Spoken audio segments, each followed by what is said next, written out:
हम प्रवेश आप कुछ बोल रहे थे। नहीं, हो गया था ना वो, हम तो आगे हाँ बढ़ ठीक है। गए। तो ये बता दो कि इंडियन रिजर्व बटालियन है क्या ये?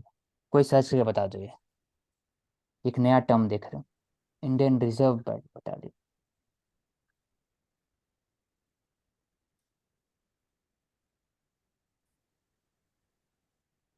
तो और दूसरा बता देना। तो court can Indian give reserve limited. Battalion मैं बता देता हूँ उसे क्या होती है। तो इंडियन रिजर्व बटालियन बेसिकली एक पैरा फोर्स है जो 2002 में आई थी, सीआरपीएफ के पैटर्न पे। और इसके तीन काम हैं, मतलब पूरा इसका सेट है। एक तो इंसर्जेंसी को डील करती है, दूसरा मिलिटेंसी को, और तीसरा टेररिज्म को। तो इन तीन काम के लिए इसका गठन हुआ था।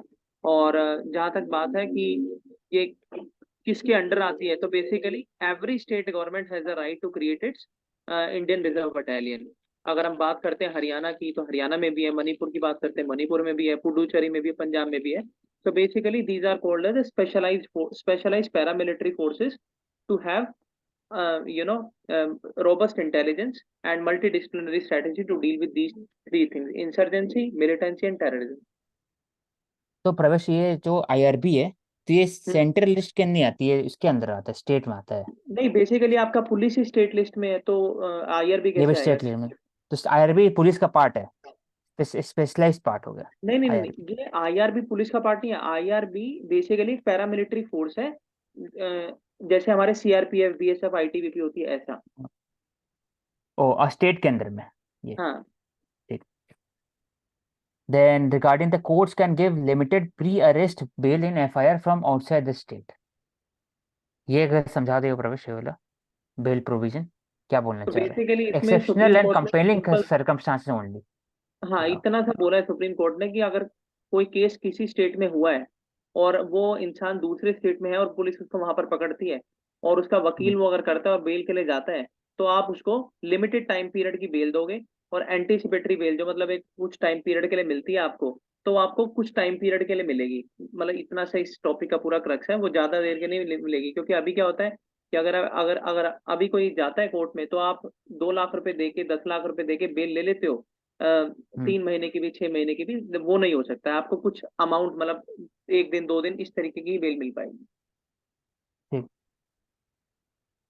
India Australia we have discuss how 2+2 dialogue is going on.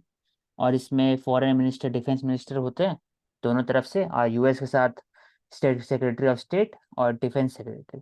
हमने डिस्कस किया था सब पहले।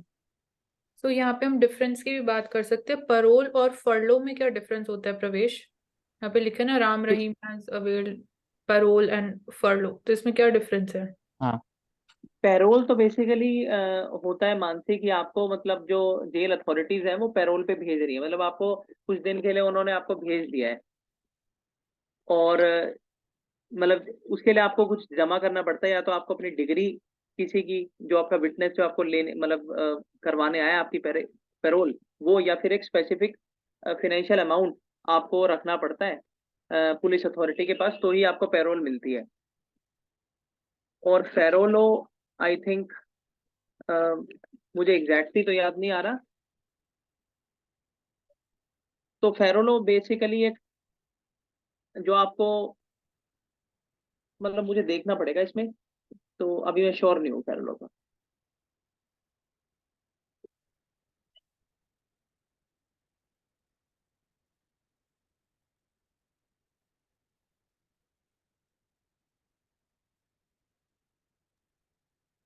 आप बता देना प्रवेश कल ठीक है, ठीक। स्टार्टिंग।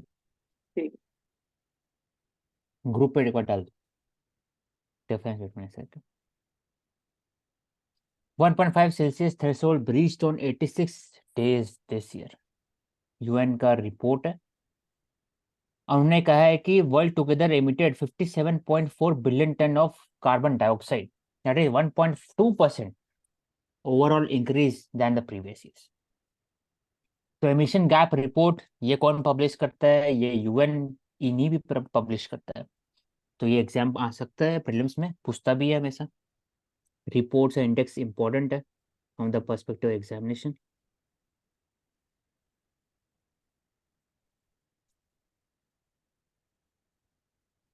वही बात कर रहे हैं कि हमने हमें अगर 2 डिग्री सेंटीग्रेड से नीचे अगर चाहिए 2030 तक, तब हमें साल भर में कार्बन एमिशन उसको कम करना पड़ेगा। तो इसको कम से कम 8.7% पर ईयर फ्रॉम 2024 से कम करना पड़ेगा, तभी जाकर के हम लोग मीट कर सकते हैं, नहीं तो नहीं होगा। तो ये ओवरऑल क्रक्स है आर्टिकल का। India basically third largest emitter है ग्लोबल हम्म एमिशन का, और I think China and the US are the two leaders in the global gas emission. Hmm. हाँ, but India third largest emitter है, but हमारा जो per capita emissions है वो बहुत लो है। तो ये दो चीजें हैं। सबसे ज्यादा कनाडा का है पर कैपिशन पर कैपिटा एमिशन, देख के वो बताते हैं। हमने बात किया था कि कैसे आर्टिफिशियल इंटेलिजेंस और क्रिटिकल एरिया में, तो आई सेट, स्मॉल आई और CET कैपिटल, आई सेट एक अग्रीमेंट है for collaboration in critical emerging technology, और उसमें इंडिया और यूएस के बीच में डीप कोलैबोरेशन, जो भी आने वाले समय में क्रिटिकल एरियाज में ग्रोथ सस्टेन करने के लिए, जैसे साइबर अटैक्स हो गया, AI हो गया, मशीन लर्निंग हो गया, ड्रोन्स एक्सेट्रा।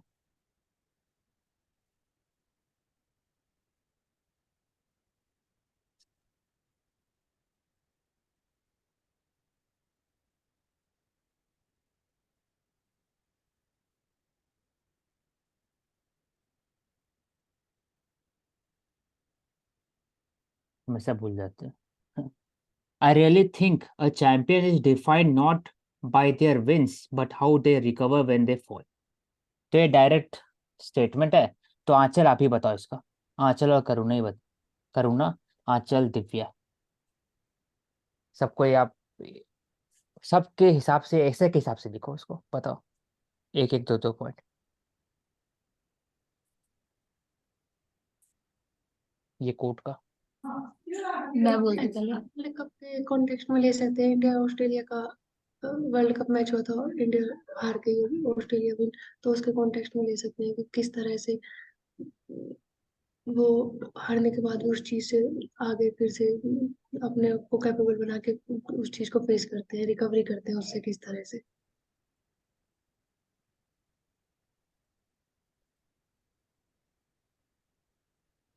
करुण आप बोलो।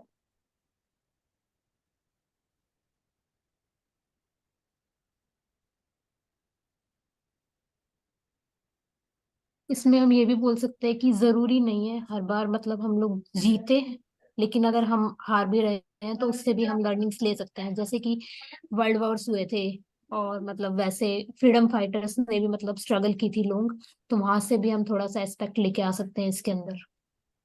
और दूसरा कि हाउ दे रिकवर, तो इंडिया का एग्जांपल ले सकते हैं।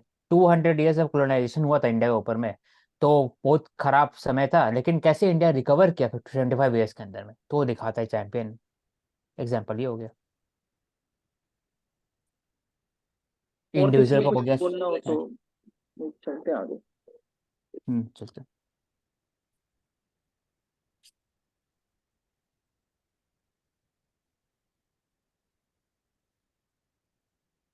Before the next Dheeraj, the policy framework for water sanitation and hygiene service must take into account of the impact of extreme climate event। सही बात है ये कि जो हम लोग वॉश इंसेंटिव हो गया, हाइजीन सैनिटेशन, वॉश मतलब वर्ल्ड बैंक का एक तरह से था ये, wash water sanitation and hygiene, ये इनिशिएटिव था, ताकि जो भी एरियाज में हमें ओवरऑल MMR को कम करना है, IMR को कम करना है, MMR maternal mortality rate, IMR infant mortality rate, सबको कम करना है, और डिजीज को स्प्रेड को कम करना है, तो सब ओवरऑल हाइजीन को बढ़ाना है, तो वॉश सर्विस था। तो ये बात कर कैसे आप उसको कनेक्ट करिए, जो भी लॉस एंड डैमेज होता है by the climate change, induce climate change.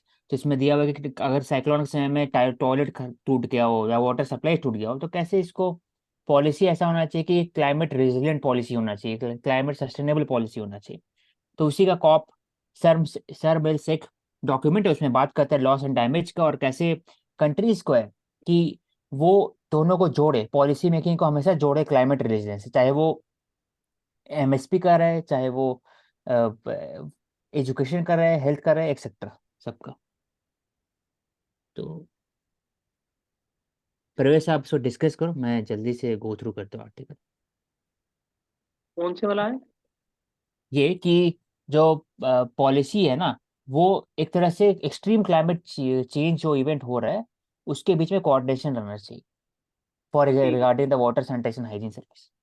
ठीक है, तो दूसरा हम बात कर सकते हैं कि जो वॉश इनिशिएटिव है वो 2015 में जब वर्ल्ड बैंक लाया, तो उसके बाद हमारे को किस तरीके से इंडिकेटर्स में इम्प्रूवमेंट देखने को मिल रही है। अगर हम बात करते हैं क्लीन सिटीज की, उसके बाद हम बात करते हैं कि सैनिटेशन की, तो the country is running on the sustainable path and even in the remotest areas we are seeing the magnificent improvement taking place. उसके बाद जो स्कूल लेवल पे बिहेवियरल रिवोल्यूशन की हम बात करते हैं, जो एडमिनिस्ट्रेटिव रिफॉर्म्स होते हैं, इम्प्लीमेंटेशन ऑफ द पॉलिसी की बात है। उसके बाद जो वुमेन एंड गर्ल्स हैं उनकी सेंसिटिविटी के हिसाब से किस तरीके से हम इन जो इनिशिएटिव्स हैं उनको किस तरीके से आगे लेके जा सकते हैं। देन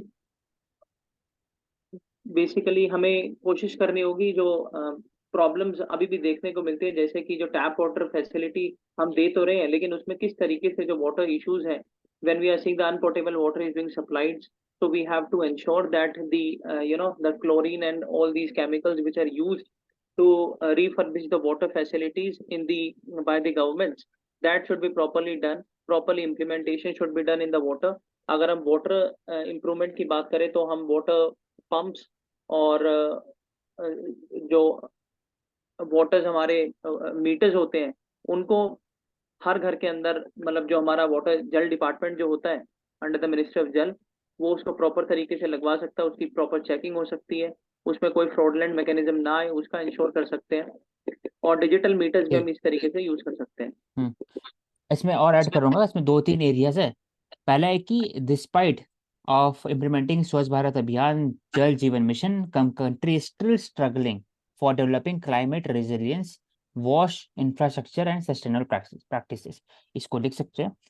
दूसरा क्यों प्रॉब्लम होता है कि स्लम एरिया, रैपिड अर्बनाइजेशन कारण स्लम्स डेवलप हो रहा है, वहां पर भी चांसेस होता है फॉर द कंटामिनेशन, कंजेशन, और वहां पर ओपन डिफेकेशन का इशू होता है, पेट लैट्रिन वहां पर नहीं होते हैं कुछ, तो उससे क्या होता है कि fever, skin infection, malaria, dengue होने का चांसेस बढ़ जाता है। फॉर एग्जाम्पल, अब एग्जाम्पल भी दिया, 80% स्लम रेसिडेंट्स भुवनेश्वर में और 63% जो जयपुर में reported these diseases. Women girl most suffer करती है menstrual hygiene challenges of harassment due to the lack of home toilet. तो ये सब बात करते हैं कि हमें कैसे कैसे इम्प्रूव करना चाहिए, कैसे वॉश इनिशिएटिव को बढ़ाना चाहिए, क्लाइमेट रेजिलिएंट बनाना चाहिए। और दूसरा उसमें जो वुमेन स्पेसिफिक टॉयलेट्स है वो भी हमें यूज करने चाहिए, क्योंकि womens are more subjected to these kind of diseases and the infections.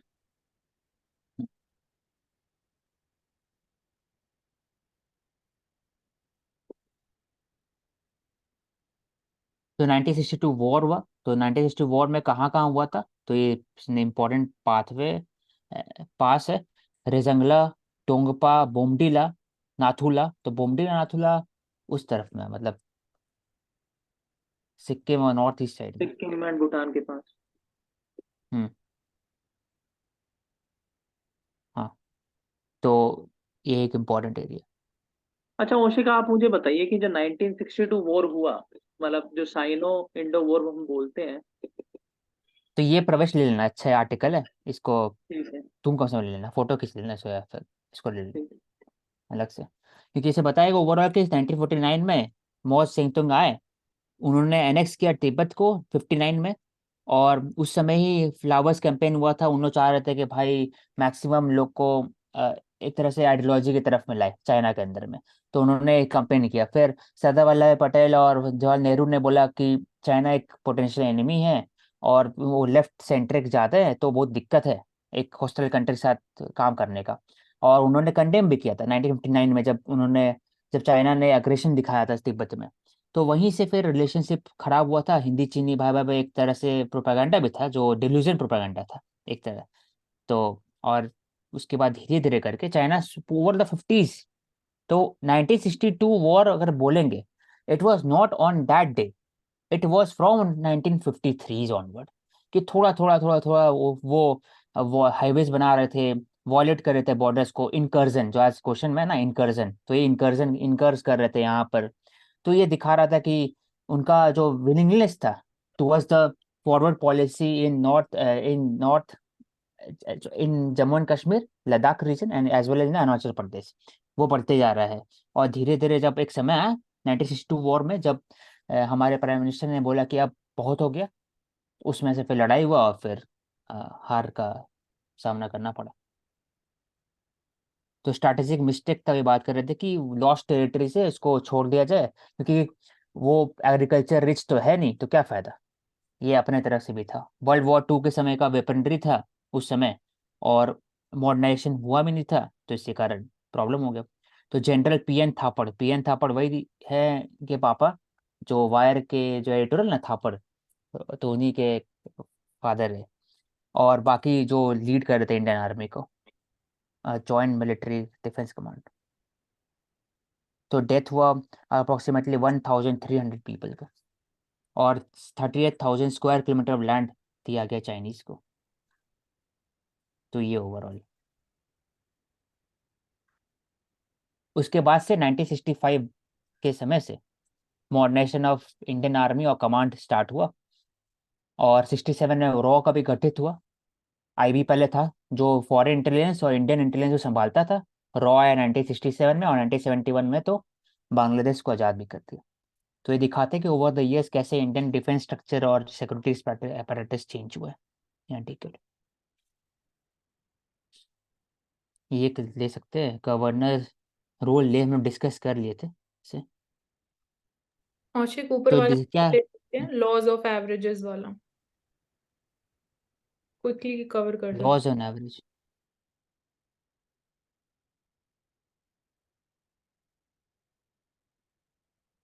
तो इसमें ये बात कर रहे हैं कि जो no team can winning forever, कभी ना कभी हारना ही है, ऐसा लिखा हुआ है। India had to lose a game one on another, ये एक होता ही है हमेशा। तो ऐसा बात के लॉ और एवरेज स्टैटिस्टिक्स है ये बेसिकली।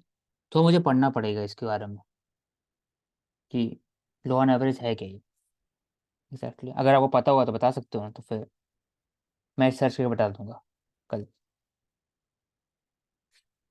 ठीक है, अभी अभी बढ़ सकते हैं, ठीक है उसे। कि मेरे को नहीं पता वो लॉ एंड एवरेज। ठीक है। तो इसमें आर्टिकल गवर्नर वन रोल हम सिक्सटी थ्री काफी बार डिस्कस बात कर चुके डिस्कस हैं। कर चुके थे। हाँ, कि तीन उनके पास रहता है गवर्नर के पास, वो एसेट साइन कर सकते हैं, रोक सकते हैं, रिटर्न कर सकते हैं बिल को, या रिजर्व कर सकते हैं प्रेसिडेंट के लिए। तो उसी का हो रहा है कि भाई बार बार गवर्नर अपना को रख रख देते हैं, अपने पास रख देते हैं, बाद में साइन करते हैं, विथहोल्ड करते हैं और प्रेसिडेंट को दे देते हैं। तो उसी कारण कॉन्स्टिट्यूशनल क्राइसिस होता है between the state and governor. Kerala में देखा गया है, तमिलनाडु में देखा गया है। तो सुप्रीम कोर्ट क्या कहा है, तो एक टाइम फिक्स करने के लिए बोला है कि आप टाइम फिक्स कर दो गवर्नर के लिए, और ऐसे स्पीकर के लिए किया हुआ डिस्क्वालिफिकेशन केस में, हम लोग डिस्कस भी किए थे। अच्छा ओशिका, आप मुझे फिर एक बात बताओ, एक ऐसा प्रोविजन होता है जब कितनी भी बार जो स्टेट का बिल है वो बार बार मना कर सकती है, ऐसा कौन इंसान है जो बार बार स्टेट का बिल कितनी बार भी वो पास करे उसको मना कर सकता है कि आप दोबारा रिकंसीडर करो, रिकंसीडर करो, बताओ कौन है वो? President of India. यस। हाँ, प्रेसिडेंट भी कह सकते हैं। तो ये हो गया बात। फिर सेकंड आता है कि क्या होना चाहिए था, तो हम लोग बात करते हैं क्या लर्निंग होगा ये डिजास्टर रिलीफ मेजर्स से। तो दो तीन लर्निंग है इसमें, जो ब्रीफ में बता देता हूँ। पहला है कि एस्केप टनल, जो मानसी डिस्कस भी किए थे 2 3 4 दिन पहले, कि अलग से एक टनल बनाया जाना चाहिए था। एक मेन टनल होना चाहिए, बगल में छोटा टनल होना चाहिए था, ताकि मेन अगर टनल टूट भी जाए तो छोटा टनल से एक एक लोग बाहर निकल जाए। तो इसको बोलते हैं स्केप टनल। तो स्केप टनल का लिख सकते हैं एग्जाम्पल। और उसके बाद फिर बारकोड ट्रस्ट ट्रस्ट पासेस। लेकिन ओशिक, अगर आप जो हम्म। एस्केप टनल की बात कर रहे हो उसमें ऐसा भी तो हो सकता है कि दोनों ही टनल टूट जाए। तो फिर तो ऐसा तो बहुत चीज हो सकता प्रवेश। मतलब ये तो टनल subjective है ना। नहीं, मेन स्केप टनल हो सकता है ना ऐसे कि इसको स्टील से बनाया जाए, एकदम हार्ड एंड हाँ, स्टील। फिर आप कह और सकते जो हो, मतलब हाँ मेन उसका अलग। टनल जो हो गया वो कंक्रीट का बना हुआ है, कंक्रीट टूट गया, लेकिन स्टील जो है उसमें बस धंसा थोड़ा सा, तो कुछ ना कुछ तो जगह होगा ना स्केप टनल का। तो ठीक है। बात जैसे यहाँ पर दिख रहा है ना, देखो, अगर मान लो स्केप टनल यही स्केप टनल है, सामने में जो छोटा सा गोल है, हम्म। और बड़ा टनल एक हो गया, वैसे ही बना सकते तो हो जाता। और दूसरा बात क्या है कि मॉनिटरिंग चाहिए बार बार। तो CBRI है जो सेंट्रल बिल्डिंग रिसर्च इंस्टीट्यूट है, ये बात इन्वेस्टिगेट कर रहे हैं along with geological survey of India, collapse कैसे क्यों कोलैप्स हुआ है, क्या क्या रीजन। तो पहली बात है कि जोन जो है वो एक तरह से सियर जोन है। सियर मतलब मैं जो बता सकता हूँ ट्रैफिक अगर नहीं झेल करूँ सकता। ना कि दोनों का जो सॉइल का मूवमेंट होता है, टेक्टोनिक शिफ्ट होता है, या जो रॉक का मूवमेंट होता है, तो शियर स्ट्रेस होता है रॉक के ऊपर में, तो वो टूटने का खतरा रहता है, तो शियर जोन के ऊपर में। तो वो इसी का तो मॉनिटर करना चाहिए, और इसको स्ट्रॉन्ग करने के लिए शॉर्ट क्रिट मेथड यूज करना चाहिए। स्टील रिप्स, रॉक बोल्ट और शॉर्ट क्रिट इसको बोलते हैं। अच्छा मेथड है शॉर्ट क्रिट, इसको यूज कर सेंसर को यूज डालना चाहिए, रिकॉर्ड करना चाहिए कहाँ कहाँ शियर जोन है। तो कोलैप्स ऑफ वीक रॉक है, यही एक कारण है, मेन मास एक कॉमन रीजन है टनल कंस्ट्रक्शन द्वारा। तो यही।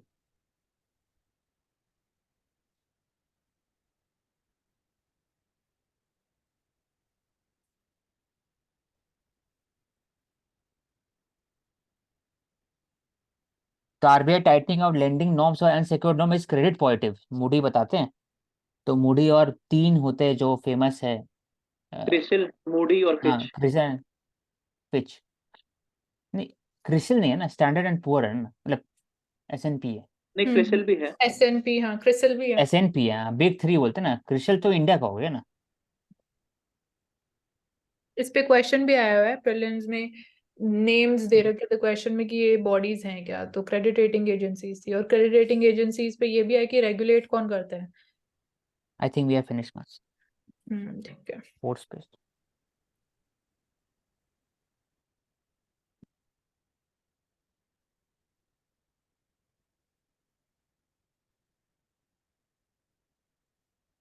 सो बैंकिंग में वी आर सीइंग कि promoting corporate ecosystem banking. So इसमें we are basically seeing corporates, channel partners, employees and promoters. So this is again for effective functioning and orderly functioning, जो quality standards हैं, adhering to that, the expertise and even technological expertise, the basically work structure जो रहता है corporates में. So we are trying to bring that even in the banking sector also. So this is specifically ICICI Bank के context में.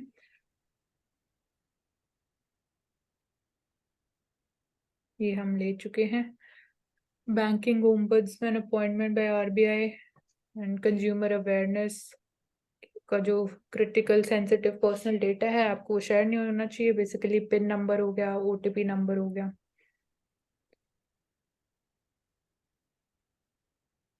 So Pravesh, you can start. So, Mansi. So India remains a 4G country at 1 year of 5G services. So we are seeing that how the gradual phase out of 5G is happening in India, not on a very high scale.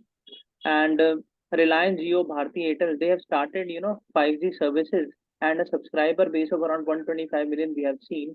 In investment also, we are focusing upon a lot. The capex of two operators is rolling out for 5G 19,000 crores. So 90,000 crore रुपए तक का पैसा जो है 5G services में लगा दिया गया है। एंड कैपेक्स ऑफ भारत, हम मतलब यही बात कर रही है कि इन दोनों कंपनी ने कितना हाँ पैसा मतलब लगाया है। यहाँ पे हम कंपेयर कर सकते हैं 4G और 5G सर्विसेज को, और आज के टाइम में बात करते हैं enrolment of even 6G services भी। सो 5G और 6G में क्या कंपैरिजन होगा, that we need to be clear with.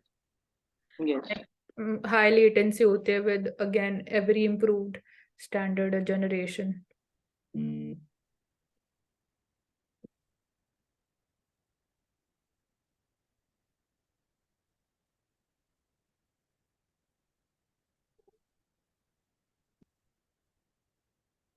बहुत इंटरेस्टिंग चीज इमर्ज हो रही है कैपिटल मार्केट में। हम देख रहे हैं रिटेल इन्वेस्टर्स जो हैं, they are more concerned and they are more involved in investing and trading in futures and options. तो futures and options एक derivatives होते हैं, this I have already told कि जो इनका स्ट्राइक प्राइस है, जिसको हम अगर नॉर्मली बोले कि इनकी वैल्यू जो होती है, प्राइस जिस पे ये ट्रेड कर रहे होते हैं, सो वो डिराइव होता है जो मेन कंपनी का स्टॉक होता है।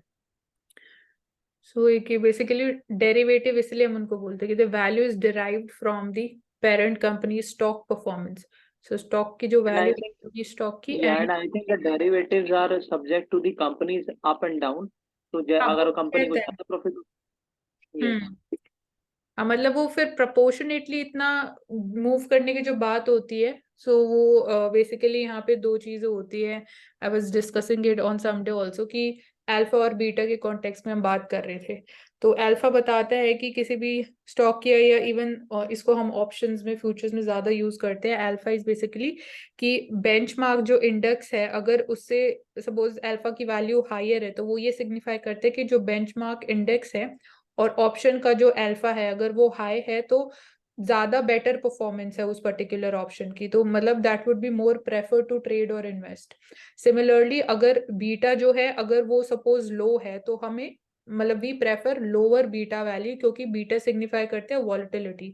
तो वॉलेटिलिटी जितना कम होगा उसमें रिस्क उतना कम होगा and that would be more safer to trade.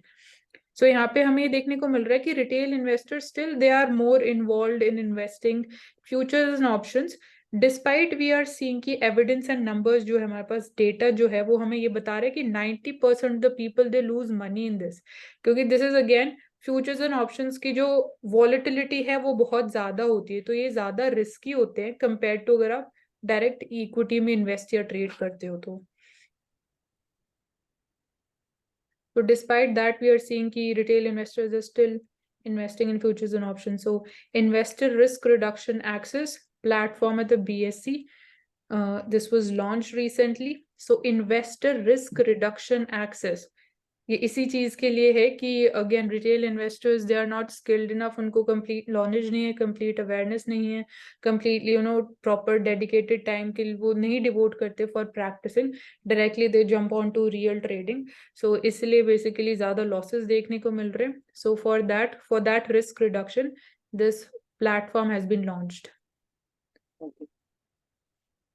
So only 11% लोग जो हैं जिन्होंने मतलब 4.5 मिलियन इंडिविजुअल ट्रेडर्स है जो फ्यूचर्स एंड ऑप्शन सेगमेंट में इन्वॉल्व हैं, सिर्फ 11% ने ही प्रॉफिट बनाया है इसके थ्रू।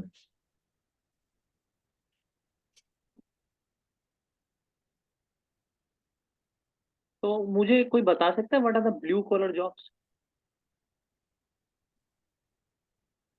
ब्लू कॉलर जॉब, अच्छा Blue collar job are those job that is directly related to the physical labor. Okay, thank हाँ यू। डेली वेज एक लाइन अर्नर्स, मतलब, हाँ डेली वेज अर्नर्स बोल सकते हैं सिंपली। हाँ, हमने जो तो काम करो white collar. yeah, so GDP growth we have talked about, and coal के बारे में भी आप देख चुके हैं कि किस तरीके से जो इंडिया है that is the largest I think producer of coal, but one of the largest importer of coal also. We have the Coal Association of India, and we have the I think um, Coal India Limited, that is a Maharatna company and the world's largest I think the coal producing company. We have the CIL, और कहाँ कहाँ से हम import करते हैं तो from Argentina and from the African countries, from the you know other number of countries we import the coal. और अगर हम बात करें कि coal based capacity की, so it is around 20% by the end of 2040. The government bets for increasing the share of renewable energy capacity. So we are working on two fronts. हम import तो कर रहे हैं लेकिन उसको भी हम कोशिश कर रहे हैं कि उसकी प्रोसेसिंग और जो उसकी रिफर्बिशिंग इंडिया के अंदर होती है that should be very much climate friendly, and that should also lead to the export. Then states unlikely to utilize 1.3 trillion capex loan in full. So states जो है वो यूटिलाइज नहीं कर पाएंगे कैपिटल एक्सपेंडिचर का जो लोन है that is 1.3 trillion amount, और it will come in the installments and it will depend on how much state has achieved, और 45% का हमारे यहाँ टारगेट रखा गया है बाय द अक्टूबर। तो कैपिटल एक्सपेंडिचर किस चीज के लिए यूज होता है? Basically it is use for the infrastructure creation in the governance sector. अगर हम स्कूल्स की बात करते हैं, डिफेंस फैसिलिटीज की बात करते हैं, इंफ्रास्ट्रक्चर, रोड्स, हाईवे, कम्युनिकेशन की बात करते हैं, तो that is the particular, these are the particular areas where the capital expenditure is done by the state governments.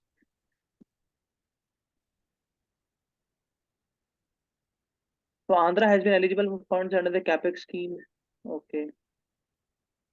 Tunnel evacuation की हम कई बार बात कर चुके हैं कि विडर पाइपलाइन देने की जरूरत है ताकि एसेंशियल कमोडिटीज लोगों तक पहुंच पाए, और उनको जल्दी से इवैक्यूएशन किया जाए। इसमें हम बात करते हैं फूड की, ऑक्सीजन की। Simultaneous poll will save funds, तो इसके बारे में भी हम बात कर चुके हैं कि किस तरीके से साइमल्टेनियस पोल, वन नेशन वन इलेक्शन आने से हमारा जो लॉजिस्टिक कॉस्ट है वो काफी हद तक घट जाएगा। और अभी I think the ex chief election commissioner mentioned that around 60,000 crore cost we have, it will come to 6,000 crore. So that is a very important aspect as far as the economic efficiency is concerned. India's post smart parcel delivery system, it is called as NVIT system. तो blue dart एक हमारी parcel agency है, private organisation है। तो इसने I think ये चलाया है जिसमें कि स्मार्ट पार्सल टेक्नोलॉजी की जाएगी ताकि लॉजिस्टिक्स सेक्टर उसमें थोड़ी रोबस्ट लाई जाए। तो हम मतलब बात यहाँ कर पे सकते हैं इस इंडिया पोस्ट ने system। ये इंडिया पोस्ट ने ये smart parcel delivery system launch किया है। इसमें we are taking the expertise of Blue Dart, उनका जो एक्सपीरियंस और एक्सपर्टीज है। सो प्राइवेट सेक्टर की एक्सपर्टीज के through we have launched this thing, तो लॉजिस्टिकल सॉल्यूशंस और एफिशिएंट, रिलायबल, कॉस्ट इफेक्टिव हो सके। तो बेसिकली पब्लिक सेक्टर का रोल हम यहाँ इंक्रीज करने की बात कर रहे हैं।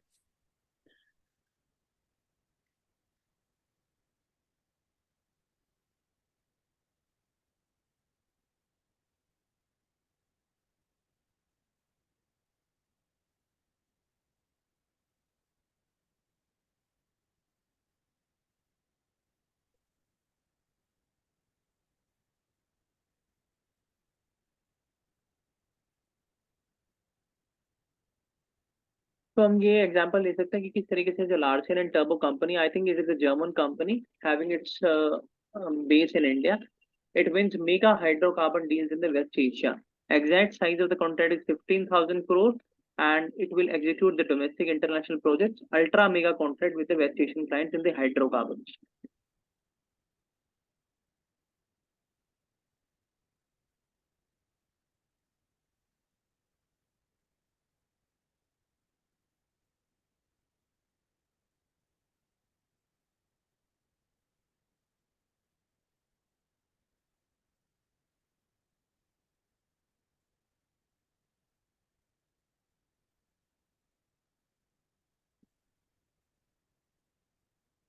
So SEBI whole time member says that it is very difficult to catch the financial influencers, and we just left the topics that how the financial technology companies have been regulated by the RBI and by the SEBI with multiple steps, and they have been upgraded to around 60s, I think it was written there.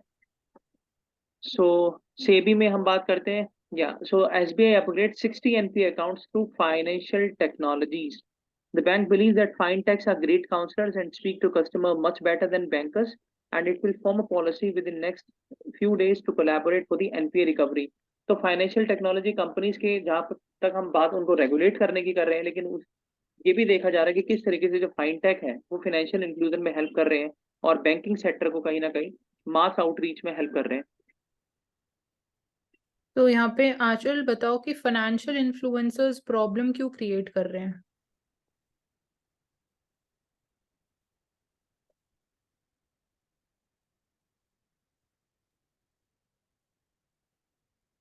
आंचल,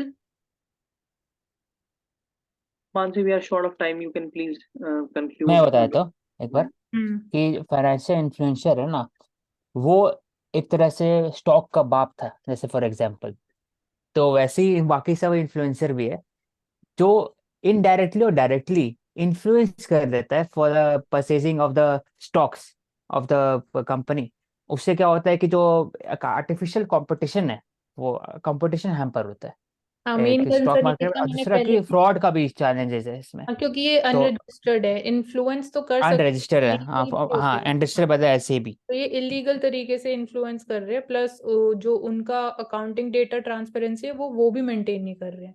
तो despite being in हाँ losses वो लोगों को अपना financial advises दे रहे हैं। मानसी, हम ये कैसे बोल सकते हैं कि वो इलीगली इन्फ्लुएंस कर रहे हैं? मतलब इलीगली अगर क्योंकि मैं वो सबको रजिस्टर्ड बोलूंगा कि नहीं एक है, सेबी स्टॉक के खरीद साथ लो जा करके। रजिस्टर्ड नहीं है। नहीं औशिक, वो तो बात आपकी ठीक है, लेकिन वो इन्फ्लुएंस, बेसिकली इन्फ्लुएंस करना इलीगल तो नहीं है ना, आई थिंक इलीगल है उसको अगर वो रेगुलेट करके। रजिस्टर्ड नहीं है। सिंपल चीज यहाँ पे यही है, जो आप अगर लीगल हो, सर्टिफिकेशन है आपके पास सेबी की, तो आप लीगली फाइनेंशियल इन्फ्लुएंसर आपको बोल सकते हैं। बट यहाँ पे आप सोशल मीडिया प्लेटफॉर्म्स का जो ग्रोथ हुआ है और लोगों का जो आउटरीच बढ़ा है टुवर्ड सोशल मीडिया प्लेटफॉर्म्स, तो this has been misuse because these people जो सोशल मीडिया पे, यूट्यूब पे आपको वीडियोस मिलती हैं जो फाइनेंशियल टिप्स देते हैं, वो रजिस्टर्ड नहीं है, तो इसलिए ये प्रॉब्लम है। ठीक है।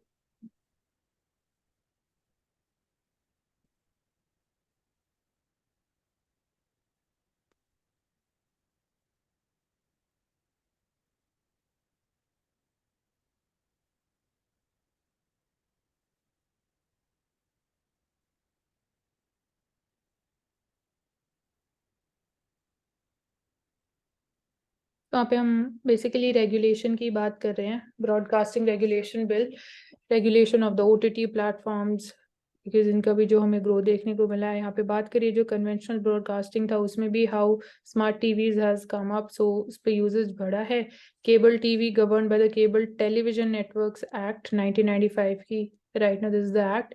120 मिलियन हाउस हैं with cable and DTH connections. So जो कंटेंट पब्लिश हो रहा है विच इज अवेलेबल, उसका रेगुलेशन इंपॉर्टेंट हो जाता है। इवन वी आर सीइंग कि pornographic content is also there which hampers the interest and welfare of child.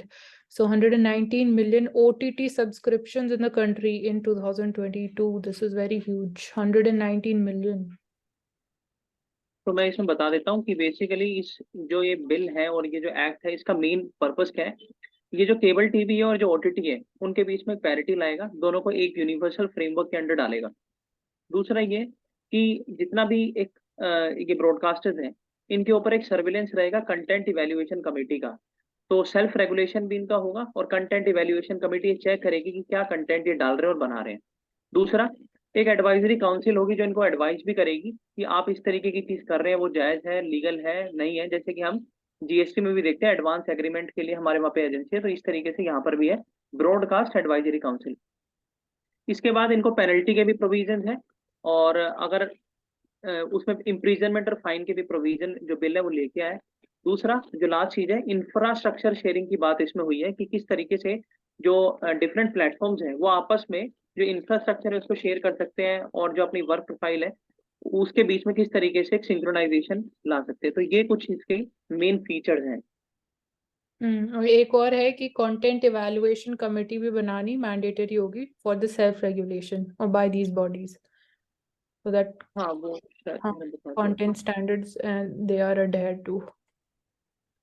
Okay, next video में अब we'll continue with the Hindi newspaper and quickly summarize.